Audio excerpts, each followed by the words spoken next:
Buat kalian yang mau mensupport channel ini dengan donasi, atau emang sekedar mau beli mimin kopi, kalian bisa pilih antara Super Thanks atau Saweria. Gue sih nggak masalah kalian pilih yang mana. Cuma kalau bisa lewat Saweria aja. Soalnya kalau YouTube potongannya gede, 30%. Kalau Saweria cuma 5%. Untuk link Saweria, kalian bisa klik aja di atas kanan nih, atau bisa cek di kolom deskripsi. Tapi kalau mau support, gak harus donasi kok. Dengan kalian nonton sampai habis dan memberikan like pada video ini, itu udah ngebantu banget buat support channel ini. Oh iya, kalian juga bisa join nih ke grup Telegram komunitas cerita manhwa yang baru. Untuk linknya gue tampilin di layar ya. Tapi kalau malas ngetik, cek aja kolom deskripsi. Di sana kalian bisa sharing nih topik seputar manhwa dan kawan-kawan, dan juga ketemu teman baru. Kalau mau info terbaru dari Mimin, misalnya upload kapan atau misalnya ada telat upload, Mimin pasti akan langsung infokan di Telegram. Makanya jangan lupa join ya. Gak perlu berlama-lama lagi, kita mulai aja ceritanya. Karena dantian, tendon menjadi sangat tebal dan tekanannya sangat tinggi. Setelah Chi mengalir ke tulang, dia akan beralih dari pelatihan Chi menjadi membangun fondasi dalam sekejap. Bahkan membentuk ramuan emas. Selama periode ini, iblis dan malapetaka akan jauh lebih banyak daripada kultivator biasa. Jika kemauan tidak cukup kuat, pikiran akan runtuh. Berjuanglah nak. Lalu setelah itu sekarang balik ya. Qianfeng balik ke dalam sekte Tao. Dia malah pasti cek, Qianfeng, kualifikasimu buruk, gak ada harapan membangun fondasi. Orang-orang berkata, wah, dia adalah anak dari kepala sekolah kita. Dia gak berguna sama sekali. Dia gak berguna, sayang sekali. Siapa yang tahu kalau dia adalah anak sekolah dari kepala sekolah sendiri? Dia kan gak punya ayah. Mungkin kepala sekolah memungutnya. Hei, pelangkan suaramu. Gak peduli betapa tidak bergunanya dia. Dia lebih baik darimu. Bahkan jika tidak ada harapan untuk dirinya berlatih, dia masih bisa hidup enak di sekte Tao. Mungkin ini flashback ya, mungkin ya. Mungkin flashback ini. Di sini, Qianfeng dia membaca buku mungkin untuk cari teknik ya. Si kakek berkata, nah, orang tua ini sudah menghafal bermacam-macam buku suci di sini, tapi nggak ada harapan untuk membantu kondisimu. Dan di sini, Qianfeng dia latihan seperti biasa. Malam hari dia ke hutan. Dia langsung menghajar pohon-pohonnya. Tapi setelah berapa lama dia pun kecapean. Dan ternyata dia berhasil membuat lubang di pohonnya yang sangat tebal. Lalu dia pulang langsung menghampirinya. Ibu, aku berhasil menemukan caranya. Feng apa yang telah kau lakukan akhir-akhir ini? Ibu, bukankah mereka mengatakan bahwa dantian dan tendonku nggak bisa menyimpan banyak energi? Tapi aku hanya perlu mengumpulkan sedikit Chi, dan kekuatan yang dikeluarkan sangatlah kuat. Qian Fansue berkata, Feng dengarkan, cara ini hanya bisa digunakan untuk serangan pertama, dan kau tidak akan bisa bertahan lama. Kalau kau gagal mengalahkan musuh dalam pertempuran, kau hanya akan berada dalam situasi putus asa. Jangan khawatir, ibu juga sedang mencari cara untukmu. Qian Feng pun berbalik. Qian Feng berkata, jika aku tidak melanjutkannya, bagaimana kau tahu apa yang ada di depan? Dan saat di sekte Tao, dia pun mulai bertarung dengan orang-orang. Mungkin sparring ya. Dan di sini orang pertama berhasil dikalahkan. Hei, kenapa dia jadi begitu kuat? Ini BTW flashback kan ya, sebelum ya, pas dia nemuin cara gitu kayak ngumpulin Chi. Ini adalah satu-satunya caraku bisa pergi. Tapi di sini tiba-tiba dia kalah, dikalahkan oleh murid dalam. Trik sederhana. Selama kau menghindari pukulan pertama, kau hanyalah ikan kecil. Dan seperti biasa di malam hari, dia pun langsung berlatih lagi. Aku hanya memiliki cara ini untuk maju. Gak ada harapan lain. Aku hanya perlu lanjut berlatih dan menyimpan lebih banyak Chi sebisaku. Dan akhirnya saat sparring lagi, dia dihajar lagi. Hei, kenapa dia begitu gigih? Bukankah baik untuk menjadi orang yang tidak berguna?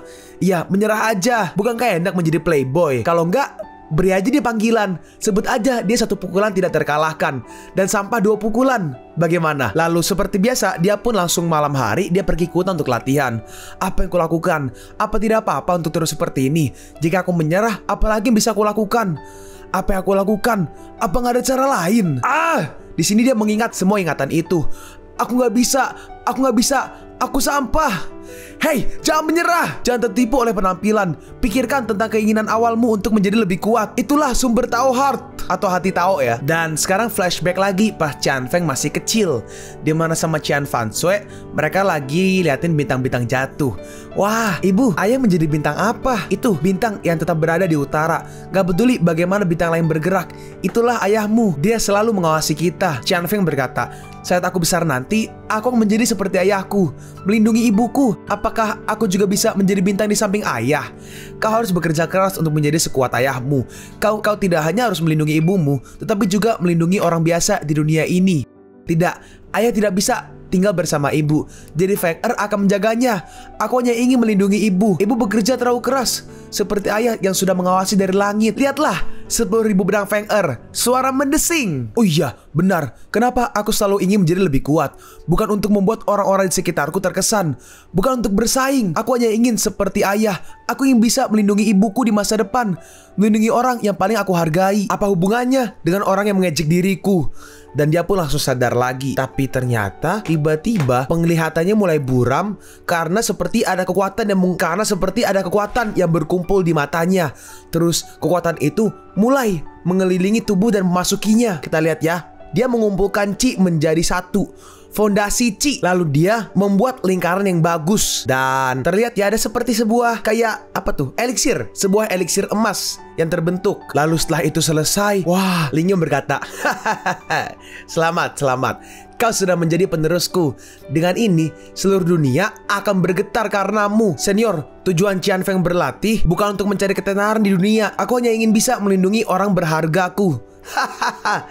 Kalau begitu, lakukan sesuai kemauanmu. Tapi tiba-tiba Senior, kamu kenapa? Tidak apa-apa, aku sudah tua. Hidupku sudah mencapai batasnya. Dan aku bersyukur memilikimu sebagai pewarisku. Orang tua ini sudah berjuang sepanjang hidupnya dan hidup dalam kesepian. Tapi aku memilikimu di sampingku sebelum aku mokat. Itu sebuah berkah bagiku. Walaupun sangat disayangkan, kau tidak memujaku sebagai guru. Karena di senioritas sekte Tao, Qian Feng tidak bisa memuja senior sebagai gurunya. Ayah Qian Feng meninggal ketika aku masih kecil. Sekarang aku memiliki anugerah dari leluhur untuk dilahirkan kembali. Aku nggak tahu apa aku bisa memanggilmu sebagai ayah angkat. Aku sangat beruntung bisa memiliki anak sepertimu sebelum aku mokat. Ayah angkat, tolong berkati aku. Anak baik, berikan aku pelukan terakhirmu. Dalam hati Ling Yun, aku tidak menyangka aku akan bergaul dengan putraku dengan cara ini. Tapi ini terasa cukup baik. Aku perlu menambahkan beberapa efek khusus pada perpisahan. Lalu Ling Yun menggunakan sebuah skill di mana dia pun mulai perlahan-lahan menghilang. Angkat, ini adalah perpisahan anakku. Perhatikan baik-baik, dunia ini untuk ayahmu. Dan akhirnya Ling Yun pun langsung hilang. Ayah angkat. Dan di sini Ling Yun cuma pakai skill menghilang doang ya kayaknya ya. Dalam hati Ling Yun, aku memang memiliki acting yang luar biasa. Selanjutnya, saatnya memberi sentuhan akhir yang sempurna. Terus tiba-tiba pohon-pohon mulai bergetar. Lalu dengan cepat, si Qian Feng langsung terdorong keluar dari lembah itu. Lalu pintunya pun langsung tertutup. Bukan pintu sih, lobangnya. Lobang guanya pun langsung tertutup. Ayah angkat, kebaikan yang telah kau berikan, aku tidak akan pernah melupakannya. Bulai penuh energi spiritual, bahkan menembus semua tulang. Keterikatan antara surga dan manusia, mencuci tendon dan potong sumsumnya. Eliksir emas sukses. Apa ini alam Golden Core? Aku benar-benar menerobos dua alam secara langsung. Dan pergi dengan mudah, Qian Feng langsung terbang, lompat ke atas tebing. Tiba-tiba seseorang berkata, ini baru 2 hari. Bukankah kau keluar terlalu cepat? Terima kasih kawan, kau membuat Qian Feng mendapatkan hal yang berharga. Dan pas Ling Yun melihat Qian Feng, Golden Core, kau benar-benar membentuk inti emas. Gak heran kau bilang mendapatkan hal yang berharga. Kau mendapat ikan besar. Tua muda ini tidak menunggumu dengan sia-sia. Petualangan apa yang telah kau lalui? BTW kagetnya itu bohongan ya, karena kan acting doang kan. Kau yang hanya menempatkan kekuatan di matamu tidak akan mengerti apa yang aku anggap sebagai hal yang paling berharga. Yang kuat adalah raja. Bukankah itu kebenaran dunia ini? Sekarang kau layak untuk bertarung denganku. Ling Yun menyerang, tapi dengan mudah Qian Feng langsung menahannya. Kau harus berhati-hati. Aku baru aja menguasai kekuatan ini dan belum terbiasa dengannya. Jangan kira dengan tubuh sampahmu yang telah mencapai Golden Core pertama kali, kau bisa mengalahkan tua muda ini. Bukankah itu konfigurasi dasar seorang jenius untuk melompati monster? Tua muda ini adalah yang terpilih. Lalu Qian Feng menyerang Ling Yun. Ling Yun juga menyerangnya. Mereka berdua beradu serangan dan langsung terempas mundur dua-duanya. Dan mereka berdua dengan cepat langsung maju dan langsung beradu pukulan, beradu tinju. Menarik. Sini, datanglah maju. Oke, aku maju. Dalam hati Ling Yun, dengan membuat dia mendapatkan pengalaman pertarungan dengan seluruh kekuatannya, ini akan memungkinkan untuk dia bisa mengontrol kekuatannya sendiri dan menghindari hal-hal yang tidak bisa diubah yang disebabkan oleh kekuatan di luar kendali di masa depan. Luapkan semua kekuatanmu, nak. Dan di malam ini, mereka pun bertarung terus-terusan. Bocah, meskipun kita seri kali ini, beritahu aku namamu. Aku akan mendatangimu lagi di masa depan. Murid Taois, Qian Feng, datanglah kapan aja. Ling Yun pun akhirnya pergi dan dia merasakan kekuatan barunya. Udah pastilah ya, Qian Feng sangat senang. Lalu di sini, sedangkan Qian Fanshui dia masih menunggu dan setelah berapa lama, Ling Yun pun pergi menghampirinya. Selesai. Lalu Qian Fanshui menyeduhkan teh untuk Ling Yun. Terima kasih. Hei, aku tidak terbiasa denganmu yang tiba-tiba menunjukkan tatapan lembut seperti itu. Hah? Hei, sudah memalukan bagiku untuk berterima kasih dengan rendah hati. Kau masih ingin mengolok-olokku? Benar-benar mau dipukul. Hehe, ini baru seperti dirimu, si cewek tomboy nomor 1 di dunia, gaya Cian Fansue. Apa aku terlihat tomboy? Aku bisa jamin, gak diragukan lagi. Kau cocok sekali. Kau, Ling Yun berkata. Dulu, Panji sekte tahu di mana-mana. Kau melakukan perjalanan ke seluruh tanah Shenchou, menghukum pemerkosa dan memberantas kejahatan, berperang melawan sekte iblis dan bertahan melawan musuh yang kuat. Kau ada di mana-mana, semangat juang yang tidak kalah dengan laki-laki, keberanian yang tidak takut akan hidup dan mati. Kau layak untuk kata pahlawan. Di sisi lain, kau yang sekarang, kenapa kau begitu malu-malu? Kata-kata dan tingkah lakumu seperti wanita. Aku benar-benar tidak terbiasa.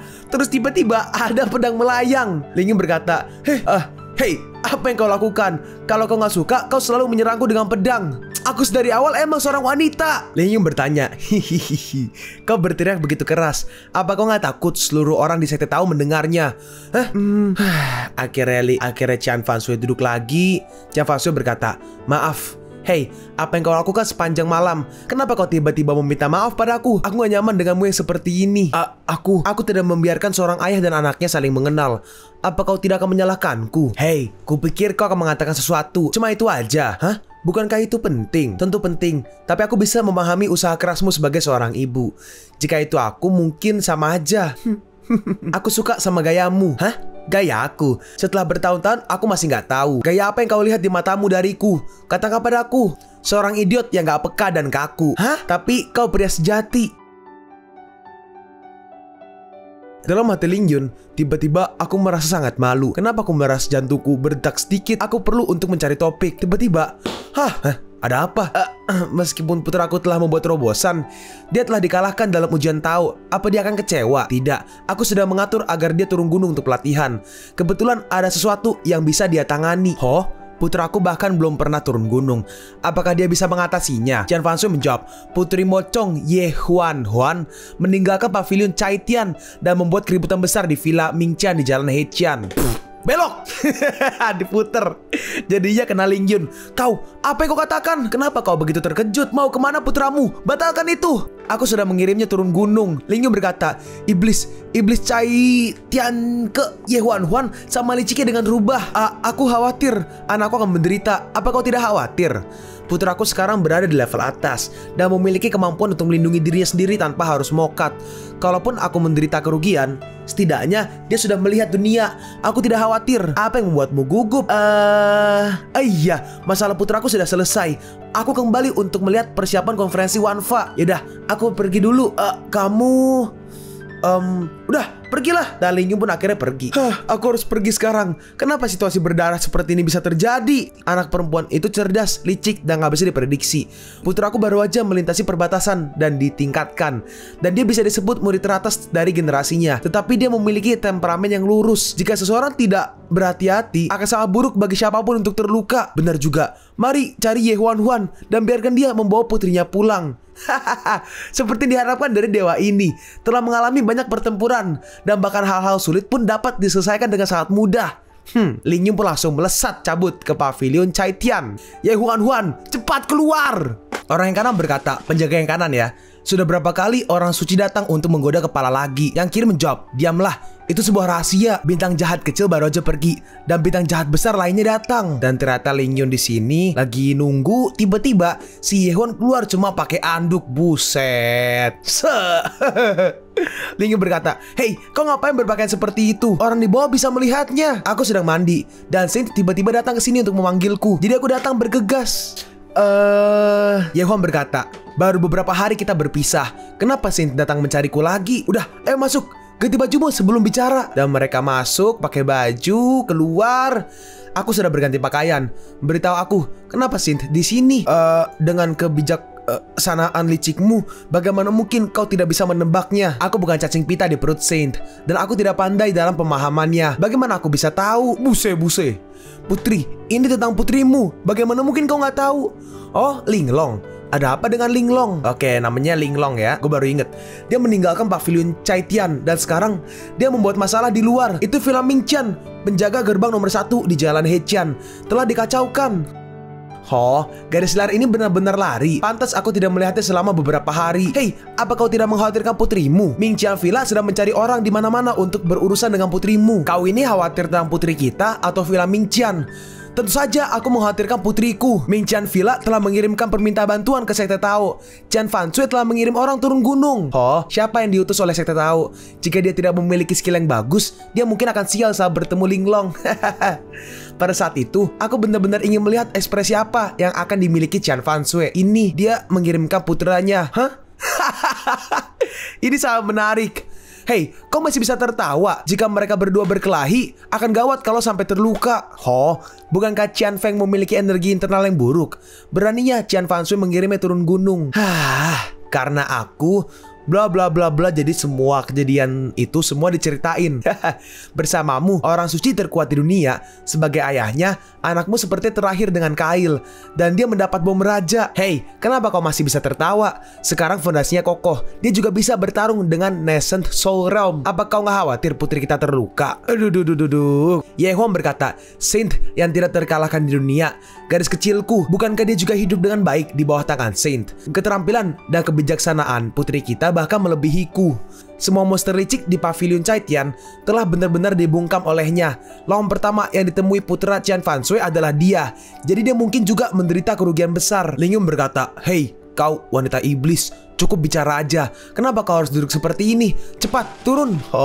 Bukankah menjadi menyimpang dan tidak konvensional adalah norma yang diikuti oleh sekte iblis? Di sini Lingyun memegang dahi. Ya kan dahi ya? Dahi atau jidat, ya same thing lah. Jidat atau dahi dari si Ye Huan. Dan Lingyun berkata, turunlah. Dan dengan cepat dia langsung pindah. Pria kolot yang gak mengerti hati wanita. Udah, kau harus ikut denganku. Apa? Kita pergi untuk membawa putrimu kembali. Tidak baik kalau salah satu dari mereka terluka. Cara terbaik adalah tidak bertemu satu sama lain. Aku gak mau pergi. Pendidikan terbaik adalah mendapatkan pengalaman. Lingyun membalas, hei, berhenti bertingkah seperti bayi. Kau sudah gak muda lagi, dan aku tidak sedang berdiskusi denganmu. Kita akan pergi. Dan Lingyun langsung membawanya. Sungguh pria yang mendominasi. Selain itu, putriku memiliki pendapatnya sendiri. Bahkan jika aku pergi, itu tidak berguna. Lingyun merespon, setidaknya awasi mereka dan jangan membuat masalah. Dan mereka berdua pun langsung pergi. Hei, kita terbang terlalu cepat. Dengan cepat, mereka pun langsung melesat ke wilayah Villa Tianqian di jalan Qiangnan. Mereka sampai di sana di jalan Qiangnan Prefektur Yangzhou. Lingyun berkata, nah, kita sampai. Tianqian Villa adalah keluarga kultivasi dengan akar yang dalam di selatan sungai Yangtze. Dapat ditelusuri kembali ke 400 tahun yang lalu ketika kelima naga memperebutkan mutiara. Mereka selalu tetap netral dan tidak menonjolkan diri secara eksternal. Aku bahkan belum menemukan detailnya. Pasukan di belakang mereka belum bergerak. Jadi mereka meminta Sekte Tao dan yang lainnya untuk mengirim bantuan. Ada banyak hal yang belum diketahui di belakang mereka. Ya udah, pergi. Tapi tiba-tiba pas Lingyun ngeliat, waduh, hei, kau kenapa? Ye Huang menjawab, ini semua gara-gara kamu. Terbangnya sangat cepat, pakaianku nggak tahan gesekan. Ya udah, bagaimanapun aku harus pergi beli baju baru. Pergi berbelanja dulu denganku. Pakaian rumah Yangzhou terkenal. Ayo pergi. Lingyun merespon, hei, jangan pegang tanganku. Cepat beli bajunya. Mungkin kedua anak itu akan segera bertemu. Ye Huang berkata, aku tahu. Kau harus membayar pakaiannya, oke? Mana ada. Chen Zhou sedang berproses untuk kemakmuran. Aku harus tetap berhemat. Aku tahu, tetapi kau harus membantuku memilih. Pria yang sangat membosankan. Gak heran kau masih lajang sampai sekarang. Aku hanya sibuk berjuang. Setelah mempersatukan Chen Zhou, aku harus sibuk menstabilkan negara ini. Aku gak punya waktu untuk memikirkan urusan pribadiku sendiri. Sekarang kita pergi ke Qiunfang, yaitu sebuah tempat perbelanjaan, shopping center. Di sini rata-rata cewek ya, yang jualannya baju cewek. Terus lagi ganti baju. Hey, apa kau sudah selesai memilihnya? Jangan lupa tujuan dari perjalanan kita. Ye Huan merespon, tentunya para wanita harus memperhatikan dalam memilih pakaian. Gimana dengan yang satu ini? Terserah kau mau pakai apa aja. Kalau udah, ayo pergi. Tapi pas dilihat, kalian pun sampai di penghujung video ini. Kalian mau tahu lanjutan chapter ini? Atau manhwa menarik lainnya? Makanya, jangan lupa subscribe biar kalian gak ketinggalan kalau gue upload video baru. Jangan lupa like, komen, dan share ke teman-teman kalian supaya channel ini bisa lebih berkembang ke depannya. Segitu dulu dari video cerita manhwa. Gua Sabik undur diri. See you on the next video. Zaijian.